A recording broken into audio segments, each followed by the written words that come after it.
Hello friends. पराक्रम batch के पहले दिन में जो मिसलेनियस टॉपिक है, टॉपिक नंबर 1, वो है नोबेल पुरस्कार, नोबेल प्राइज 2023। ये भी हमारे एग्जाम के लिए इम्पॉर्टेंट होगा क्योंकि तब तक 2024 का नोबेल प्राइज नहीं दिया गया होगा। कल मैं आप लोग को मिसलेनियस टॉपिक में कौन कौन से पार्ट आते हैं वो सारी चीजें हम जो है डिटेल में बता देंगे। लेकिन यहाँ पे जो नोबेल प्राइज 2023 का है इसको पहले हम कवर कर लेते हैं, फिर थोड़ा सा हम डिटेल में मिसलेनियस के बारे में बात कर लेते हैं। तो बता दें कि स्वीडिश वैज्ञानिक अल्फ्रेड नोबेल की याद में वर्ष 1901 में इसकी शुरुआत की गई थी। नोबेल पुरस्कार 6 क्षेत्रों में दिया जाता है, पहले 5 क्षेत्रों में दिया जाता था, लेकिन 1969 में ये 6 क्षेत्रों में दिए जाने लगा और छठवां क्षेत्र जो है वो अर्थशास्त्र से संबंधित है। तो ये किस किस क्षेत्र में दिया जाता है? ये दिया जाता है चिकित्सा के क्षेत्र में, भौतिकी विज्ञान में, रसायन विज्ञान में, शांति में, साहित्य में और अर्थशास्त्र के क्षेत्र में। 1969 से शुरू किया गया था अर्थशास्त्र वाला पहली बार, तो इसको आप लोग ध्यान रखे रहिएगा। वर्ष 2023 में किसे किसे पुरस्कार दिया गया है, किन क्षेत्रों में, इसको हम लोग देख लें। जैसे चिकित्सा के क्षेत्र में 2 लोग को दिया गया है, कैवेलिन कैरिको की, ये हंगरी की हैं, और ड्रू विसमैन, ये जो है अमेरिका के हैं। इनका देश भी आप लोग याद रखेंगे क्योंकि अब क्वेश्चन जो है कई डायमेंशन में बन रहा है। और ये नोबेल पुरस्कार किस संस्था द्वारा दिया जाता है? ये दिया जाता है कारोलिस्का संस्था द्वारा। ये नाम भी आप याद रखेंगे, ये एग्जाम के पॉइंट ऑफ व्यू से इंपॉर्टेंट होगा आपके एग्जाम के लिए। नेक्स्ट जो है शांति पुरस्कार, ये देखिए आरओ के एग्जाम में आया था, ये नॉर्वेजियन नोबेल समिति द्वारा दिया जाता है। नरगिस मोहम्मदी को दिया गया था जो कि ईरान से संबंधित है। और क्यों दिया गया था इनको? ईरान में महिलाओं के उत्पीड़न के खिलाफ उनकी लड़ाई, मानवाधिकार और स्वतंत्रता को बढ़ावा देने के लिए उनको ये पुरस्कार दिया गया था, और वो आज भी जो है ईरान के जेल में है। अच्छा सॉरी, यहाँ पे मैंने ये जो है बताना भूल गया कि चिकित्सा के क्षेत्र में क्यों दिया गया था कैवेलिन कैरिको को और ड्रू विसमैन को। ये दिया गया था न्यूक्लियोसाइड बेस्ड कोविड-19 के विरुद्ध mRNA वैक्सीन के विकास के लिए दिया गया था इनको। ये आप लोग ध्यान रखे रहिएगा। खोज किए थे इसलिए चिकित्सा के क्षेत्र में दिया गया था। कारण भी आपको जानना होगा क्योंकि अगर स्टेटमेंट वाला प्रश्न बनाना होगा तो एग्जामिनर यहीं से प्रश्न जनरेट कर सकता है। नेक्स्ट हम बात करते हैं साहित्य नोबेल पुरस्कार के बारे में, जो कि स्वीडिश अकादमी द्वारा दिया जाता है। ये भी आप लोग ध्यान रखेंगे, इसीलिए हम डिटेल में चल रहे हैं। और 22 जून तक हमारा टारगेट है कि जितने भी सिलेबस में हमारे टॉपिक हैं सबको हम डिटेल में आराम से पढ़ेंगे, ताकि उसके बाद केवल हमारे पास रिवीजन करना रहे।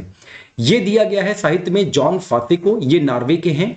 क्यों दिया गया है? क्योंकि अभिनव नाटक और गद्य की अनकही भावनाओं को ये अपनी आवाज देते हैं, इसलिए जॉन फासे को जो है साहित्य का नोबेल पुरस्कार 2023 में दिया गया था। अर्थशास्त्र का जो पुरस्कार है, अर्थशास्त्र का नोबेल प्राइज भौतिकी का और रसायन का, ये दिया जाता है royal Swedish academy of sciences द्वारा। इसको आप लोग ध्यान रखेंगे। और अर्थशास्त्र का जो पुरस्कार दिया गया था, ये दिया गया था क्लाडिया गोल्डिन को। किसको? क्लाडिया गोल्डिन को, और इनका संबंध यूएसए से है। जो दिया गया था श्रम बाजार में महिलाओं पर उनके शोध के लिए नोबेल का पुरस्कार अर्थशास्त्र का दिया गया था। वहीं भौतिकी की बात करें, भौतिकी का नोबेल प्राइज 3 लोग को दिया गया है।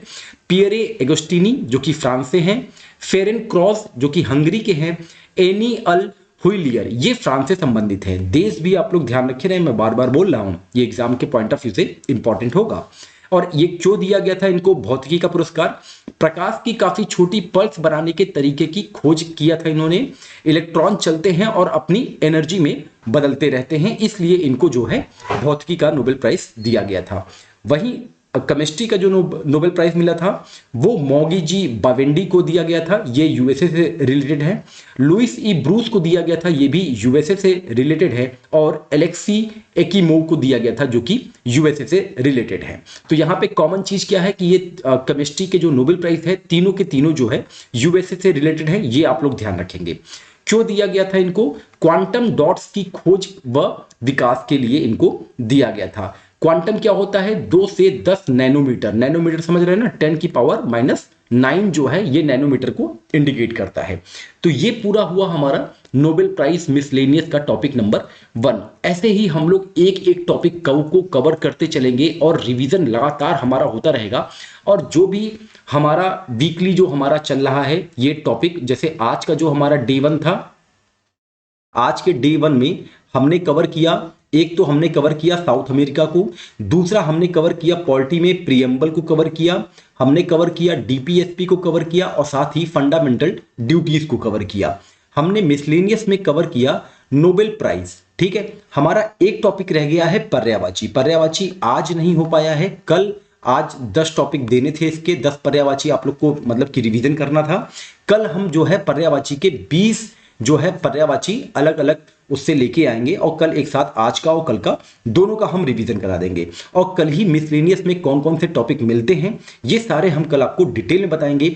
और इस हमारे पराक्रम बैच से जुड़ने के लिए जो डिस्क्रिप्शन बॉक्स में नंबर दिया गया है, आप उस पर कॉल या मैसेज के थ्रू आप जुड़ सकते हैं। इसकी फीस केवल 999 रुपए है और हमारा टारगेट है कि हम 22 जून तक हमको अपने सिलेबस के एक एक पार्ट को हैंड रिटन नोट्स के साथ पूरा कवर करना है। और साथ ही जो हमारा जैसे भी हमारा ये मतलब कि वीक समाप्त होगा उसके बाद जितने भी टॉपिक हमारे कवर किए रहेंगे उससे हम एक शॉर्ट टाइप का छोटा सा टेस्ट भी ले लेंगे। इसके लिए आप लोग को रेडी होना पड़ेगा। तो चलिए, ये हमारा रहा आज का आखिरी टॉपिक। और पर्यायवाची का मैंने बता दिया है कि कल आपको 20 पर्यायवाची शब्द जो है मिलने वाले हैं। चलिए कल मिलते हैं दूसरे टारगेट के लिए, तब तक अपना ध्यान रखें। नमस्कार, जय हिंद, जय भारत।